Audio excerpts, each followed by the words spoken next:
கிறிஸ்து சுவிசேஷ ஆலயத்திலிருந்து 5 நிமிட தியானம், தினம் ஒரு வேத வசனத்திற்கு உங்களை அன்போடு கூட நான் வரவேற்கிறேன். இன்றைக்கு நாம் தியானிக்கும்படியான வேத வசனம் 42ஆம் சங்கீதம் 1ஆம் வசனம். மானானது நீரோடைகளை வாஞ்சித்து கதறுவது போல தேவனே என் ஆத்துமா உம்மை வாஞ்சித்து கதறுகிறது. தாவீது இப்படியாக எழுதுகிறார்.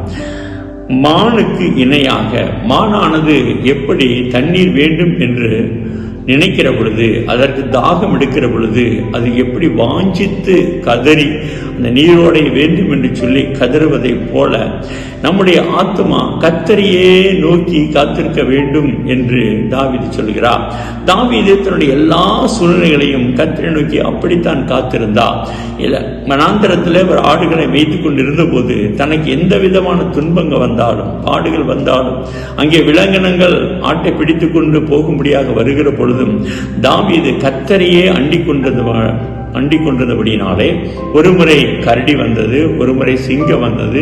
அவைகள் எல்லாவற்றின்றும் ஆடுகளை காப்பாற்றின தாவீது கர்த்தரையே நோக்கி காத்திருந்தபடினாலே கர்த்தர் அவருக்கு உதவி செய்தார். கர்த்தர் அவருக்கு துணை நின்றார். கர்த்தருடைய வாஞ்சைகளை நிறைவேற்றினார்.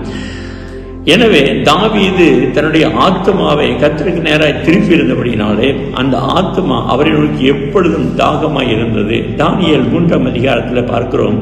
நேபுகாத்நேச்சர் ஒரு சிலையை உண்டு பண்ணி அதை வணங்க வேண்டும் என்று சொன்ன பொழுது சாத்ராக், மேஷாக், ஆபேத்நேகோ என்பவர்கள் ராஜாவை நோக்கி, நேபுகாத்நேச்சரே, நாங்கள் இந்த பொற்சிலையை வணங்க மாட்டோம் என்று அவர்கள் சொல்கிறார்கள்.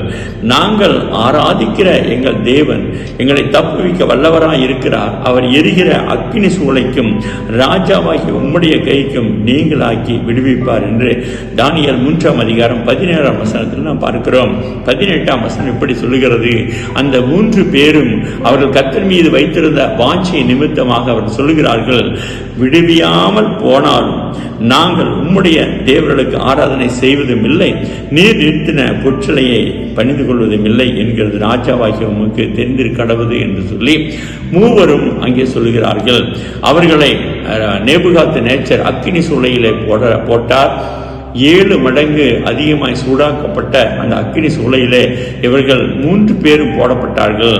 4வது நபராக கர்த்தர் உலாவி வந்தார். ஆமேன். அவருடைய வாஞ்சை, கர்த்தரை மீது வைத்திருந்ததான வாஞ்சை, கர்த்தரை குறித்ததான வாஞ்சை இவர்கள் இருந்தபடினாலே என் தேவன் என்னை விடுவிக்க வல்லமையுள்ளவராயிருக்கிறார், அவர் விடுதலை ஆக்காவிட்டால் எங்களை தப்புவிக்கவில்லை என்று சொன்னால் நாங்கள் இந்த பொற்சிலையை வணங்க மாட்டோம் என்ற ஒரு உறுதியோடு கூட இருந்தபடியினாலே தேவனாய கர்த்தர் அந்த அக்கினி சூளையிலே அவர்கள் நடுவிலே அவர் உலாவி வந்தார்.